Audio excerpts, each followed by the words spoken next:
અને વાત હવે સુરતની કરીએ, જ્યાં વરસાદે વિરામ લેતા ખેડૂતોને હાશકારો થયો છે।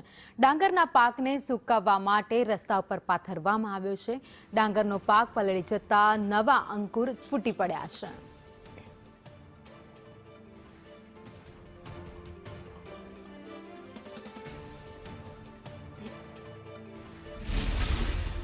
સુરતમાં વરસાદે વિરામ લેતા ખેડૂતોએ હાશકારો અનુભવ્યો છે, પરંતુ જે પલળેલો ભાત હતો ત્યારે ક્યાંક ને ક્યાંક ખેડૂત દ્વારા સુકાવવાનો પ્રયાસ કરવામાં આવ્યો છે। ત્યારે બીજી બાજુ જે આખો ને આખો પાક નષ્ટ થઈ ચૂક્યો છે, જેમાં લીલોતરી લાગી ગઈ છે।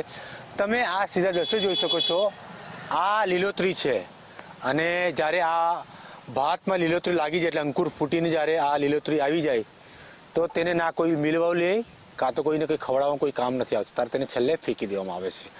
40 વીંગા ડાંગર છે, તેમાં 20 વીંગા ડાંગર કારેલી પીલાઈ છે વરસાદથી। કારેલી પીલાઈ છે અને આ ખોરી રહી જાય છે। મહેનત 3 ગણી વધી ગઈ અમારે, એનો ખર્ચો બી વધી ગયો। વત્તા હજુ આ વરસાદ હવામાનથી ભેજ વધારે છે એટલે અમારે ખોરવું પડે છે બસ। અને બીજું અમારો પાક બધો પલળી ગયો, બીજો બી વત્તા ઊભો પાક હજુ 10 વીંગા બાકી છે। ઘણું નુકસાન થઈ ગયું છે। 26 વીંગાનું ભાત બોળાઈ ગયું છે। 26 વીંગા હવે શું કરવાનું? સરકાર શું આપે?